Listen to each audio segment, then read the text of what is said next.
Hola a todas y todos, bienvenidos a un nuevo capítulo de las Cartas sobre la Mesa. Hoy nos acompaña Pamela Jara Muñoz, doctorada en Ciencias, mención Geología, geóloga de la Universidad de Chile, académica de la USACH desde 2011, investigadora, experta en Geología Regional y Estructural de la Cordillera Andina y vicepresidenta de la Sociedad Geológica de Chile. Bienvenida, Pamela. Muchas gracias. Muchas gracias por la invitación. Muy bien, como siempre nos acompaña, está aquí a mi siniestra, don Américo Ibarra Lara, director del Instituto del Ambiente Construido. Del Ambiente Construido, también de nuestra casa de estudio. Partamos por temas generales. Me sorprende un poco preguntarte por la especialidad y por tu área de investigación, que entiendo que es tectónica y neotectónica. Primero, me llama la atención de que haya una tectónica y un nuevo movimiento que sea neotectónico. Y lo segundo, que me gustaría hablar contigo sobre el tema de divulgación, porque entiendo que tienes un libro dedicado a niñas y niños y que se llama, es muy bonito su nombre, se llama Andoni Andino conoce a Petro. Me gustaría que partiéramos en la conversación qué es lo que es tectónica, neotectónica y el tema de la divulgación científica, qué tema tan relevante. Ya, súper. Bueno, primero muchas gracias por este espacio. Tectónica tiene relación a la tectónica del planeta, las placas tectónicas.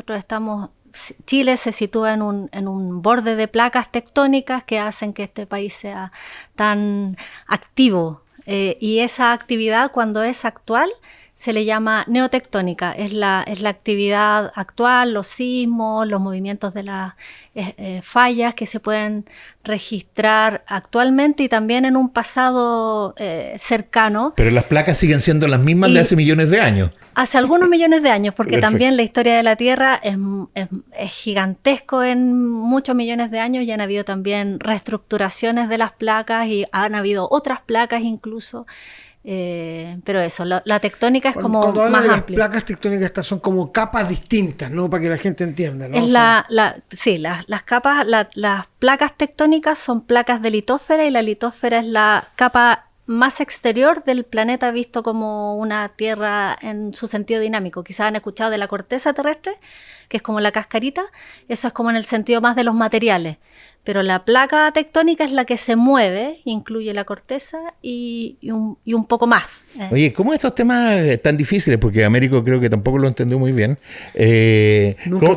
¿Cómo se explican y cómo se divulgan a otro tipo de público que básicamente son jóvenes, niños y jóvenes? Es complejo, pero a quienes nos gusta, ¿cierto?, enseñar, a quienes nos hemos dedicado muchos años sobre todo a la parte de la docencia, como que también podemos ir aprendiendo a ocupar ciertos vocabularios y ciertas formas de explicarlo. Bueno, y en particular el libro, que tiene un poco ese fin también de hacer llegar a los más pequeños, no sé si es para tan pequeño en realidad, igual el libro puede ser un poco complejo para niños muy pequeñitos, pero la idea es poner en simple, en una situación cotidiana, que de hecho es un paseo a la cordillera, ir explicando los tipos de roca y ciertos fenómenos, el volcanismo, la sedimentación y cosas que ocurren en este entorno ¿Y geológico. dónde se encuentra ese libro si alguien lo quisiera ver? Es de la editorial USACH, así que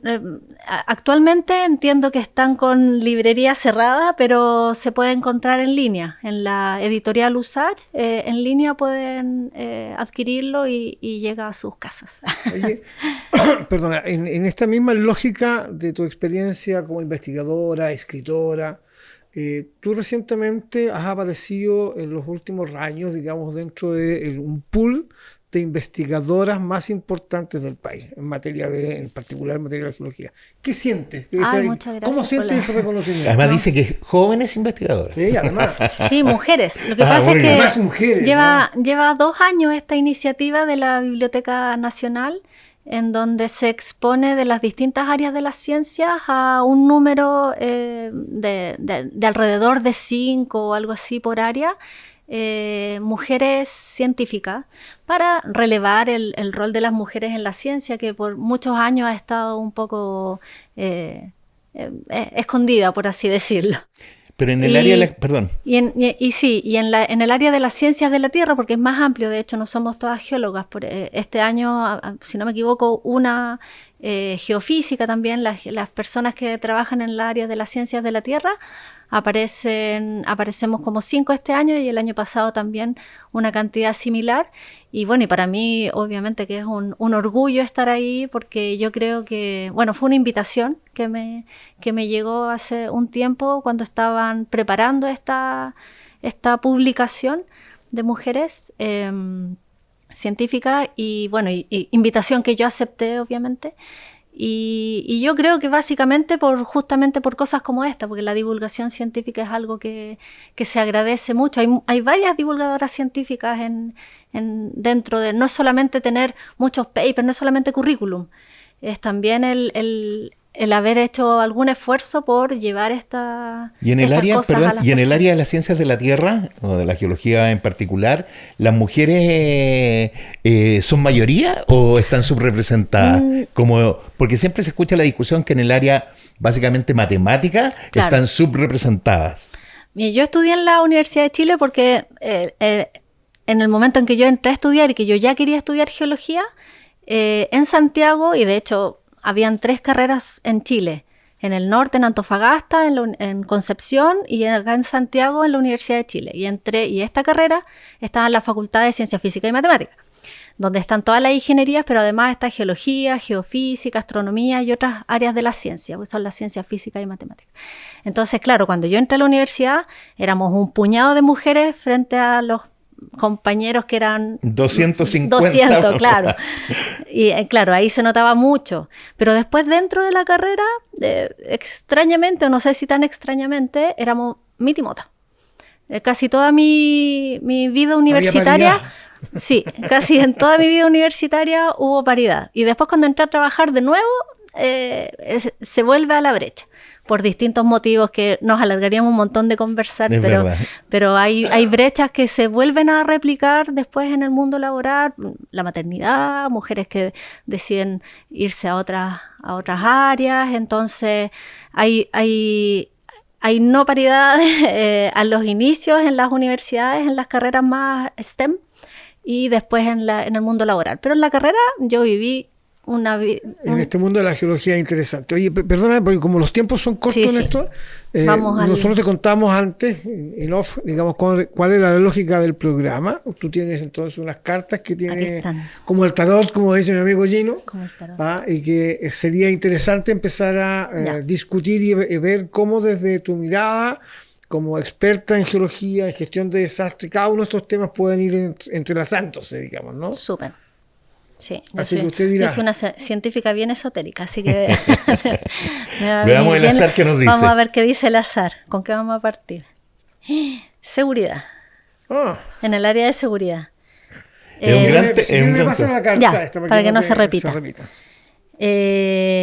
Ya, en el área de seguridad, en la geología, bueno, el rol principal que se me viene a la mente es justamente que como estamos en un país tan activo tectónicamente por donde estamos ubicados, ¿cierto? Tenemos de lo que se nos ocurra. Tsunami, temblores, terremotos. Claro. Entonces, y bueno, y aluviones, volcanes, y un montón claro, y el volcanismo. Entonces, todos estos fenómenos generan una preocupación, ¿cierto?, que tiene que ser gestionada. Entonces hay la institucionalidad permite hasta cierto punto hacerse cargo de estos fenómenos, que a todo esto, eslogan típico de colegas geólogos, y yo también lo he usado, mencionar que los desastres no son naturales. Entonces hay un tema ahí con la seguridad pública cuando ocurren estos fenómenos naturales, de justamente que no se conviertan en un desastre. Para eso está la prevención y también la gestión de estos riesgos, y ahí es donde entra la geología a jugar un rol importante, pero que en mi opinión no está bien representada en la institucionalidad. Pero perdona, Pamela, pero todos estos fenómenos, ¿no es cierto?, no son previsibles, y por lo tanto juega un rol importante una estrategia de prevención, pero una estrategia de prevención limitada, digamos, ¿no? Poner sensores, no sé. Pero tampoco estoy muy de acuerdo contigo. Nunca estás de acuerdo conmigo. Pero un curso de agua en la montaña, claro, Uno sabe que una quebrada, uno sabe que en algún minuto si hay determinada cantidad de lluvia o de nieve, va a generar algún estrago, digamos. Está bien, pero me refiero a tsunami. Muy bien. Claro, son muy variados los fenómenos y por eso también es muy variado el rol y las expertise que pueden haber, y yo creo que por lo mismo es súper importante, por una parte, el monitoreo, porque si bien hay cosas como los terremotos que no se pueden saber cuándo van a ocurrir exactamente, sí sabemos que hay zonas en donde no ha ocurrido en mucho tiempo, y como estamos en este límite de placas que sabemos que está acumulando energía, entonces hay zonas en donde se debe estar siempre preparado. Ya eso es una parte.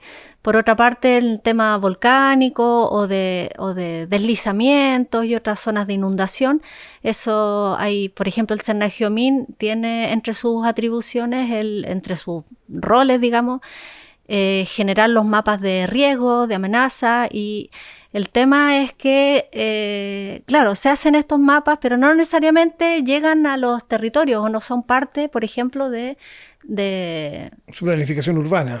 Claro, si uno busca, ya que como el tema era seguridad, se me viene a la mente que el Cernagiomín, que tiene este rol, y también, no sé si exactamente la profesión del geólogo o de otras áreas de disciplinas de ciencia de la Tierra, están mencionados, por ejemplo, en el Ministerio de, ¿cómo se llama?, de Seguridad y... Seguridad Pública. En el Ministerio del Interior. Ahí que se hacen cargo de estos temas y está mencionado el servicio. Pero, por ejemplo, en el Ministerio de Vivienda y Urbanismo o en áreas de la planificación territorial, no existe la... Pero si es tan importante la prevención, ¿no encuentras que hay un contrasentido? Se han disminuido con el tiempo, en las últimas décadas, las horas de historia y geografía, entre otras. Da la impresión de que el tema de la geología tampoco está ni siquiera como asignatura en varias carreras que son relevantes, como por ejemplo en la arquitectura, en la ingeniería, etcétera. Hay una subvaloración de la ciencia, de la especialidad, a pesar de que es tan necesaria, ¿no? En mi opinión hay una subvaloración, sí, por desconocimiento. No podemos culpar a todo el mundo, ¿cierto?, de que sepa que es tan relevante, pero cuando ocurre un desastre, ahí sí se acuerdan de la importancia de que estemos todos conscientes de dónde vivimos, ¿cierto?, de nuestro territorio, de lo que tenemos alrededor, si vivimos cerca de un volcán, si vivimos cerca... Y claro, y en la educación pasa que actualmente la geología... Yo recuerdo cuando yo era chica, estaba en el colegio, haber visto algunas cosas de estas como en ramos de ciencias naturales. Actualmente lo poco que hay de geología está en física. Entonces, por ejemplo, los estudiantes cuando salen de cuarto medio y quieren dar una prueba para entrar a una carrera, si es que toman la prueba de física y física electivo, ahí aparece algo de geología entre las preguntas. Después, en las ingenierías en general no hay geología, excepto en ingeniería en minas. Y eso es algo que tiene este país también, que obviamente que no ocurre en todos los países, pero como país minero, que algunos, ¿cierto?, llaman, siempre se ha ligado la geología a la minería. Entonces no es extraño que las carreras de ingeniería en minas tengan geología, pero otras carreras que es súper importante pero quienes hacen puentes y casas también debieran tener alguna noción, porque básicamente sus obras van en un determinado territorio y suelo, ¿no? Claro, y el conocimiento, por eso digo, uno no puede culpar después a las personas que no sé, que les pasaron una casa en el caso de que sea ese, ¿cierto?, la situación, o que han adquirido o que han comprado una casa y que resulta que la villa estaba sobre el lecho de un río, donde el río ya no pasaba porque había sequía, no sé, pero después un geólogo yo he visto en la tele y es claramente los bolones que hay son de río, o sea, conglomerados. Entonces ese conocimiento está un poco subvalorado porque no están obligadas, ¿cierto?, en general a incluirlo. En resumen, el tema de la geología respecto de la seguridad está más bien en la prevención y en la divulgación del conocimiento que se tiene de determinados territorios. Yo creo que está, el tema de seguridad actualmente está, no sé si estamos hablando también de los recursos, pero pero yo creo que está actualmente muy enfocado en lo que puede hacer el servicio, el Cernagiomín, y que es además está por debajo, o sea, bajo el alero del Ministerio de Minería, y por lo tanto los recursos y lo que se hace muchas veces está dependiente de eso, pero también se menciona el rol en seguridad en la parte del Ministerio del Interior. Ya, en cuanto a seguridad, digamos. Pero pareciera ser más bien que reactivo, no preventivo. Muy reactivo, sí, porque la parte preventiva vendría siendo esta generación de los mapas, por eso que menciona el Cernagiomín, porque es la entidad encargada del mapeo geológico y de eso. Bueno, con este primer acercamiento, los invitamos a todos a hacer una pequeña pausa y ya regresamos.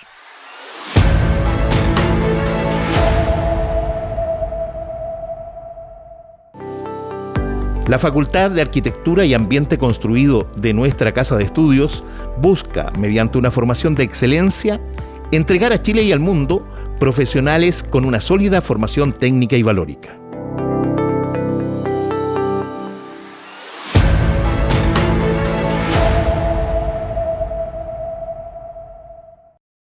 Muy bien, ya estamos de regreso en este capítulo de las cartas sobre la mesa con Pamela Jara, geóloga, investigadora y docente de nuestra universidad. Terminado un poco el tema de la seguridad, me gustaría que eligieras una nueva carta y que empecemos a conversar sobre aquello, lo que te depara el destino. Equipamiento, dice ahí, urbano y áreas verdes. Sí. Ya, bueno, la parte urbana, súper... Es interesante el tema urbano porque... De nuevo, la geología está en una institucionalidad por allá arriba, en donde tiene ciertos roles, ¿cierto? Pero no está presente en los territorios, no está presente la geología en las municipalidades. Sí hay recomendaciones y los municipios pueden hacer solicitudes al Cernagiomín para ciertas áreas que pueden ser propensas a tener algún riesgo, ¿cierto? Pero en general, las ciudades no están del todo preparadas, excepto si hay por ejemplo, en áreas como las construcciones de metro, que siempre tienen que tener profesionales de la ciencia de la tierra para ver los túneles y otras áreas. Sí son prioritarios, obviamente, estos profesionales, pero en cuanto a la planificación, ¿cierto?, de una ciudad, no necesariamente está presente, y eso es una lucha, de hecho, que están teniendo algunos geólogos. Siguiendo esa misma lógica, y también está ligado con seguridad, ¿no? Las grandes metrópolis, ¿no es cierto?, como Santiago, Viña, Concepción, digamos, han tenido una explosión demográfica que ha implicado, ¿no es cierto?, una ampliación importante del sector urbano y, por lo tanto, un crecimiento, digamos, en su población y en sus habitantes y en sus casas. Pareciera ser de que en esa estrategia de crecimiento nunca se ha pensado como variable la dimensión de la geología o de los estudios, distintos estudios que puede hacer la geología como contribución para un mejor ordenamiento urbano y una mejor planificación urbana. Porque si no tendríamos inundaciones, no sé, me estoy pensando, digamos, lo que pasó, digamos, en Copiapó hace un tiempo atrás, con los aluviones, etcétera, ¿no? Entonces, ¿cuál es tu forma de mirar y cómo podría desde la geología contribuir a la política pública? Perdón, y yo quiero hacerte ahí una precisión. Muchas veces se piden lo más común que escucha es hablar de mecánica de suelo. ¿Y cuál es la relación entre mecánica de suelo y geología? Sí, es un área, de hecho, como la parte de la geología más aplicada. Y se estudia, claro, para ver la estabilidad o los tipos de suelo, porque hay suelos que se comportan distintos. Entonces es súper importante, por ejemplo, para la construcción de una carretera o de un talud, estudiar eso. También está la mecánica de rocas, que ve cómo resisten, eso muy utilizado en minería. Pero en la parte de la planificación urbana sí hay un tema, porque, claro, en esta expansión que hacen las ciudades de manera natural, ¿cierto? Porque vamos creciendo en población, nos empieza a quedar chico el espacio y empezamos a ocupar espacios en donde... a veces se han hecho estudios que no son considerados, a veces simplemente esos estudios no existen, pero empezamos a ocupar lugares en donde quizás no hay evidencia tan clara de que ha ocurrido algo. construimos sobre una duna, construimos suena salino. Claro, o en un lugar en donde antes pasaba un río que ya no pasa, somos un país con mala memoria, lo que mencionábamos, ¿cierto? Entonces quizás han pasado muchas décadas y las actuales generaciones no han vivido un desastre y resulta que cuando viene el desastre, claro, ahí se acuerdan, ¿cierto? Las autoridades y también los medios de comunicación y se hace mucha bulla y aparecen también los científicos, los geólogos, los geógrafos a explicar el fenómeno y por un tiempo está de moda. Está de moda y después volvemos a esta... Sí, cuando tú estás hablando, se me viene a la memoria, Pamela, el caso de Chaitén, ¿no? Donde vuelve, explotó el volcán, todos los evacuados se fueron a Puerto Montt, un año, y todos volvieron de nuevo a reconstruir sus casas en el mismo lugar. Entonces pareciera ser que la fuerza de la política pública no considera, digamos, las miradas científico-técnicas de los geólogos cuando dicen no pueden volver a construir aquí. Claro, es una pelea esa, una lucha del gremio, por así decirlo, el que se consideren los estudios, porque a veces están, a veces existen y no son considerados. En el caso de los volcanes se me vino a la mente el tema, porque al final se mezclan todos los temas, el tema de seguridad, el tema de evacuaciones, ¿cierto?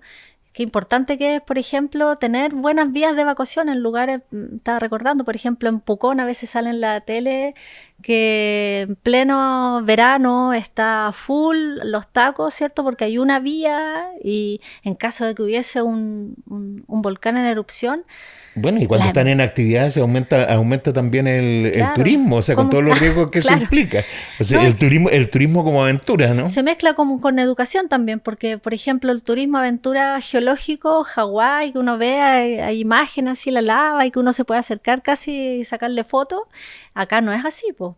Yo le digo a mis estudiantes, por ejemplo, cuando hago alguna clase sobre volcanismo, si les tocara el caso alguna vez de estar cercanos a una erupción volcánica, hay que evacuar porque aunque uno lo vea lejos, la ceniza no es como respirar el humo del asado, es respirar literal vidrio, es vidrio microscópico. Entonces, y ese tipo de cosas se mezclan con la parte de educación, con la parte de seguridad y esto de la mala memoria que tenemos, ¿cierto? Los chilenos, no es solamente en el tema volcánico, porque ocurre cada quizás mucho tiempo una erupción importante, el tema de los tsunamis también, a veces ocurrieron en un periodo no tan extenso de algunos años en distintos lugares, pero el poblado en particular, la ciudad en particular, costera que se vio afectada por un tsunami muchas veces también está reconstruida a los 2 años. Yo creo que nos falta un poco de educación porque la geología sigue siendo como un tema de expertos. Y si uno tuviera que graficarlo, probablemente sería esto como un iceberg.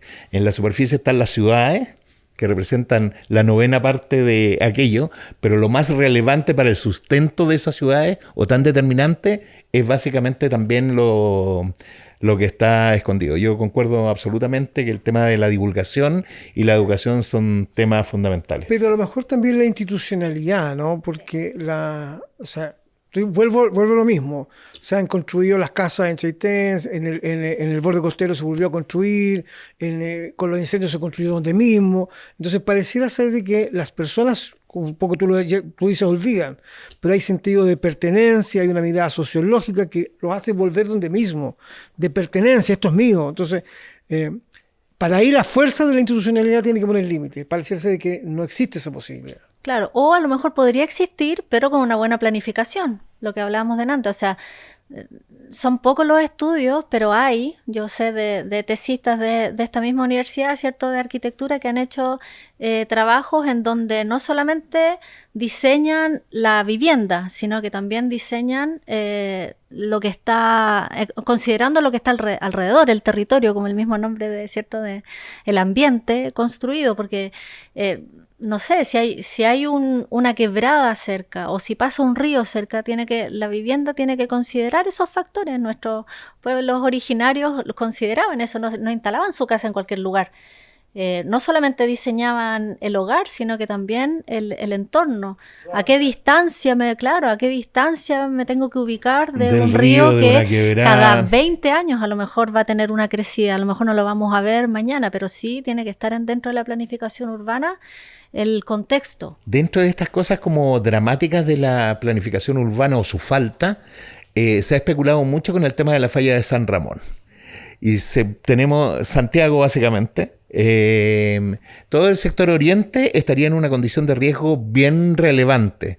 Sin embargo, el desarrollo inmobiliario y los más caros están en ese sector. Ahí hay una muestra evidente de, no sé, falta de educación, falta de institucionalidad porque no se prohibió. O de el tema asimetría de esos espacios. información, porque así Sí. no tiene por qué saber. Entonces, y mi pregunta ¿es tan grave como eventualmente que ocurra algo en la falla de San Ramón desde el punto de vista de la repercusión en el territorio, caída de casas? No quiero especular más, pero ¿podría ser tan dramático? Podría ser dramático, pero los colegas también son, ¿cómo se dice? Como un poco Cautos. cautelosos, claro, de que esto se convierta en un terror, porque eso pasa con las ciencias geológicas, son a escalas muy diversas. Y sucede que podemos tener evidencias de que hace 1000 años o 2000 años hay una actividad. Y claro, no sabemos si van a pasar 1000 años más o va a pasar mañana. Ese es el tema. Entonces pasa que después la gente deja de creer en la ciencia, que eso también es súper peligroso, porque no, va a pasar esto, y resulta que 2 generaciones y no pasa nada. Y entonces hay que ser cauteloso, pero hay evidencias de que la falla de San Ramón tiene zonas en donde hubo actividad reciente en tiempo geológico y que por lo tanto es algo que podría ocurrir. Lo mismo que pasa con los terremotos, que de repente, claro, oye, los científicos decían que en 100 años y resulta que pasaron 102. Sí, O fueron 15. Perdón, Claro. el mismo fenómeno que tú hablas de la falla de San Ramón, Gino, es lo que vive la gente en el norte con el famoso terremoto y tsunami, ¿no? Que hace 30 años que están amenazando con que viene. Y entonces ahí la pregunta es, ¿cómo la política pública, o desde tu disciplina, qué debiera tener la política pública, o cómo podría incorporarse esta variable a la política pública para que ciertas condiciones sean favorables y no tengamos tanto daño o seamos tan afectados? Claro, no sé exactamente qué tiene que hacer el país en casos particulares, muy específicos, pero ya tenemos experiencia como país por ejemplo, tenemos una muy buena norma constructiva ante los sismos. Ahora, esa norma quedaría, por ejemplo, desactualizada totalmente si ocurriera un sismo como el que podría generar una falla como la falla de San Ramón, porque sería muy superficial. Ya aquí no puedo dejar de mencionar a Gabriel Easton y su equipo, porque son quienes han hecho desde hace ya prácticamente más de una década, ¿cierto?, los estudios, y están actualmente haciéndolo. Y hacen recomendaciones y han tenido reuniones con las autoridades, claro, porque hay que actualizar no solamente quizás la norma sísmica en ciertos lugares en particular, sino que hay cosas que no se pueden construir a cierta distancia de esa estructura que puede tener un movimiento. O sea, hay un ¿cómo se llama? Un reactor nuclear o muy cercano, claro, a la traza de esa falla. Entonces, sí, no podemos asegurar que va a ocurrir, pero si ocurriera podría ser muy desastroso. Entonces, por eso es importante tener presentes estos estudios, ponerlos en conocimiento y al menos esperar antes de decidir qué construir y cómo. Se pueden hacer cosas, ya saliéndonos un poco de la falla de San Ramón, que es un tema súper específico, pero por ejemplo los deslizamientos, que la planificación considere estas como piscinas, entre comillas, o sea, que no se vean expuestas las viviendas a los desastres. Las piscinas decantadoras, ¿cierto? De eso estamos hablando. No sé o si parques de inundación. Parques de inundación, no sé, siempre depende del lugar, o sea, no puede ser algo estándar, pero sí que se consideren los estudios geológicos en la planificación territorial para que después no estemos reaccionando y lamentando, Lamentándonos, básicamente. claro. ¿Vamos a la siguiente carta? Quedan más cartas, sí. Sí, queda. Es que esta no la devolví, así que...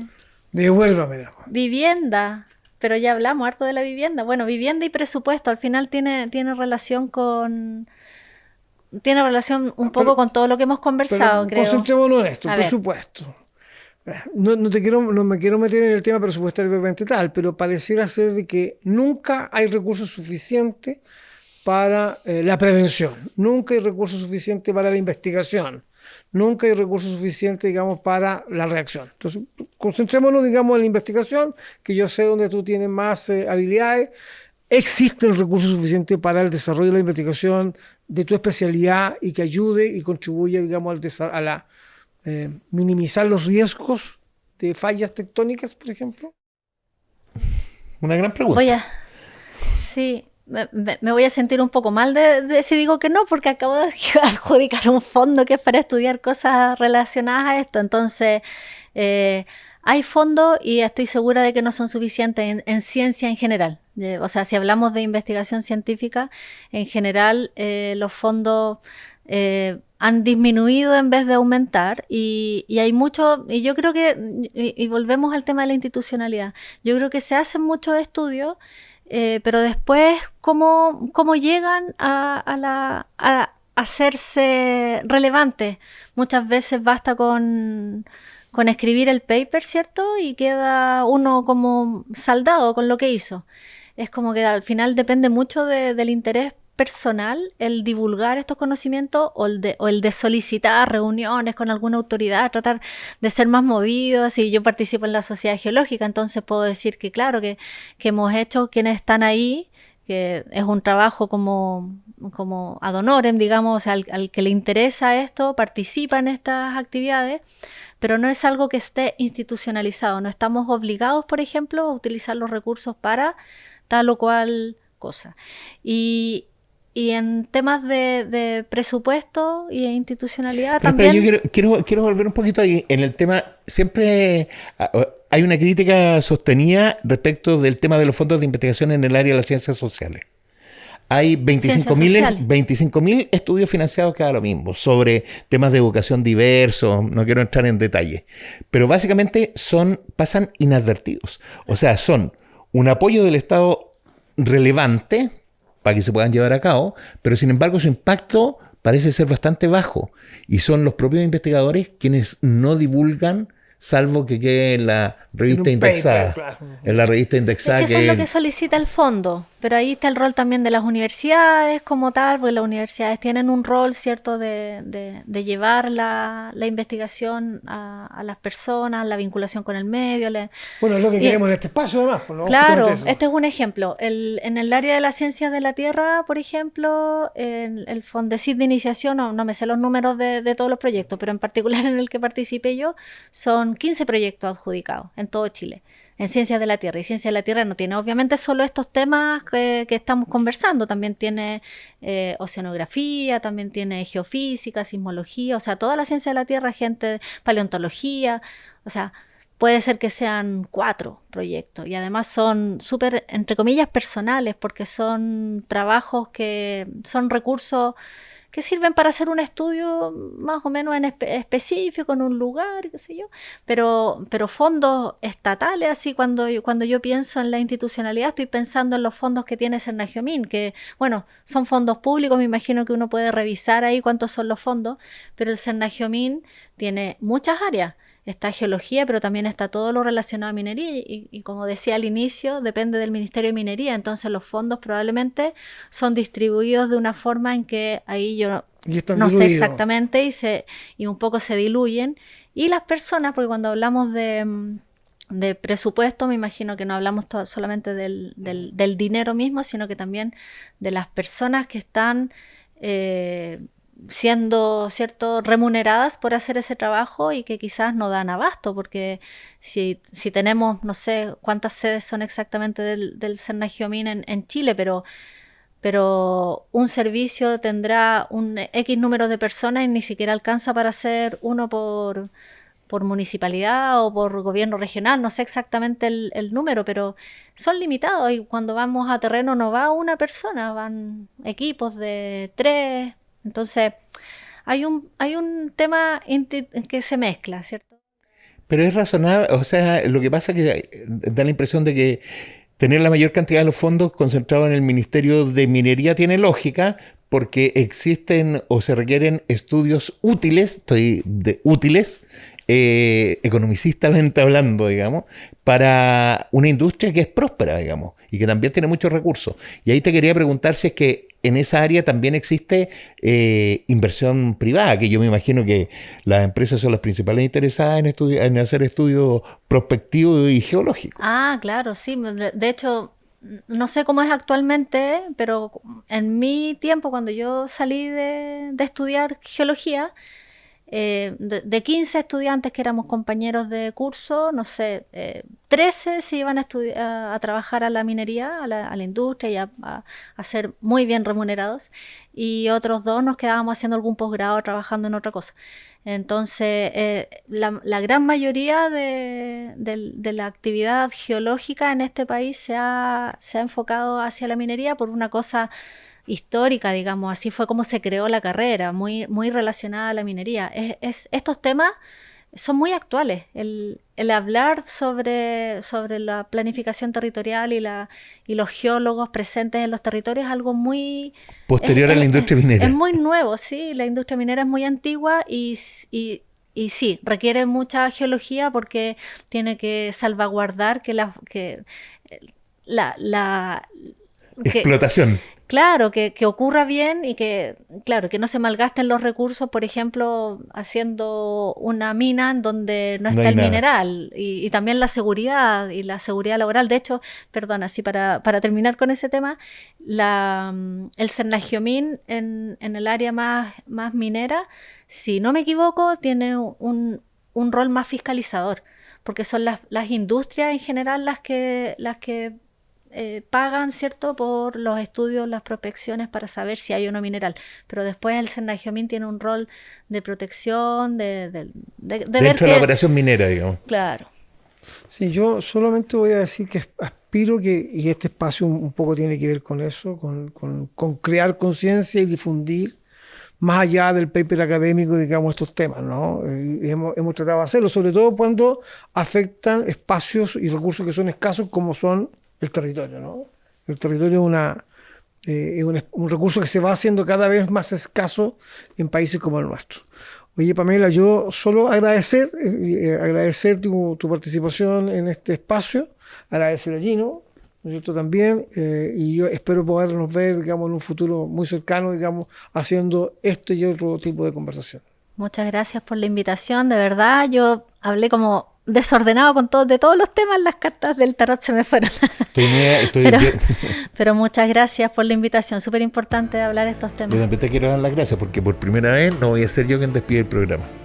Acabas de hacerlo. Bueno, a todas y todos, nos veremos en un próximo ciclo de las cartas sobre la mesa.